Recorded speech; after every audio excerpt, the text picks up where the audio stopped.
wow, what do you know? It's time for the Pocket Knife Show. Hey, it's Mike on the mic again for another episode of the Pocket Knife Podcast. My wife and I recently returned from a 2-week road trip which took us from our home in Kansas out to Riverside, California and back. Our main purpose was to visit relatives we hadn't seen in a while, but we did some sightseeing and hiking along the way.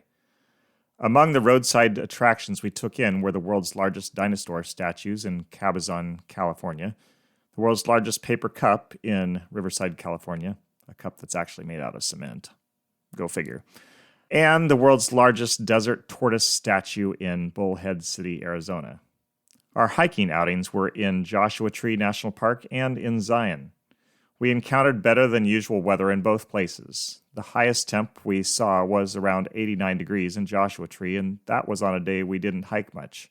Our main hiking days there had highs of 82 and 76, downright chilly for the Mojave Desert in June. It was in the 60s when we started hiking early in the morning in Zion.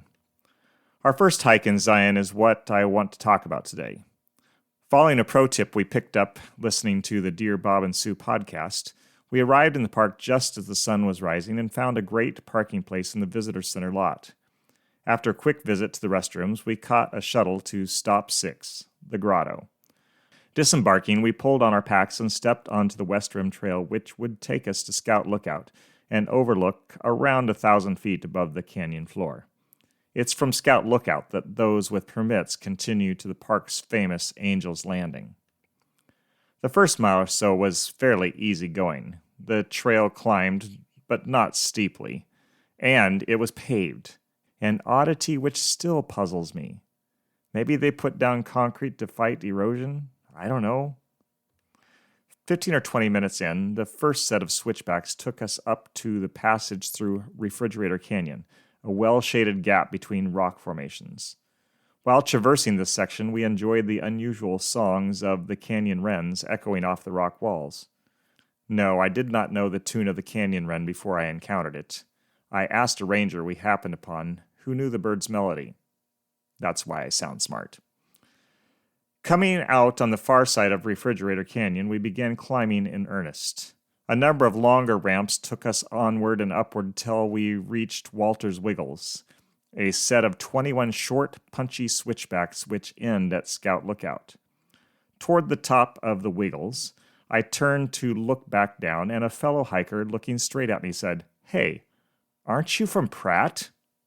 "Yes," I said tentatively. I didn't recognize him. Then someone I did recognize showed up, my just down the street neighbor. Almost 1,000 miles from home, and we run into each other on a remote trail. We got photo proof of our meetup, of course. No one would ever believe it otherwise. A week after my wife and my return, I ran into both these guys at Dippy's Burger Shack. One of them works in this popular food truck. The other was waiting on his order.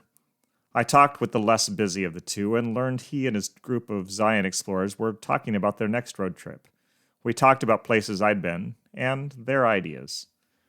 Chance meetups are fun. Fun when they happen and fun to talk about afterward. Over the years, more than once, I've met friends in places far outside their usual context. We've just happened to be in the same place at the same time and just happened to bump into each other. Makes me wonder how many times I've been close to acquaintances and not seen them. I mean, there could have been other people I know in Zion that day, friends I didn't run into. In Acts chapter 8, there's a story of a chance encounter which led to the salvation of a man who might otherwise have never heard the good news. Chance is probably not the right word to use in this case, since the meeting of God's man Philip and a traveler from Ethiopia was clearly orchestrated by God. I'm not going to read the whole story, but let me read a shortish section of it. Here's what we have in Acts 8:26-35. Now an angel of the Lord said to Philip, "Go south to the road, the desert road that goes down from Jerusalem to Gaza." So he started out, and on his way he met an Ethiopian eunuch, an important official in charge of all the treasury of the Kandake, which means Queen of the Ethiopians. This man had gone to Jerusalem to worship, and on his way home was sitting in his chariot reading the book of Isaiah the prophet. The Spirit told Philip, "Go to that chariot and stay near it." Then Philip ran up to the chariot and heard the man reading Isaiah the prophet. "Do you understand what you're reading?" Philip asked. "How can I," he said, "unless someone explains it to me?" So he invited Philip to come up and sit with him. This is the passage of Scripture the eunuch was reading. "He was led like a sheep to the slaughter, and as a lamb before its shearer is silent, so he did not open his mouth. In his humiliation he was deprived of justice. Who can speak of his descendants? For his life was taken from the earth." The eunuch asked Philip, "Tell me, please, who is the prophet talking about, himself or someone else?" Then Philip began with that very passage of Scripture and told him the good news about Jesus. I love how God puts these two guys together and how perfectly he times things. They cross paths just as the Ethiopian finishes reading a section of Scripture which points to Jesus. Only God could coordinate such a coincidence this well. There are too many working parts for any man to engineer such a thing.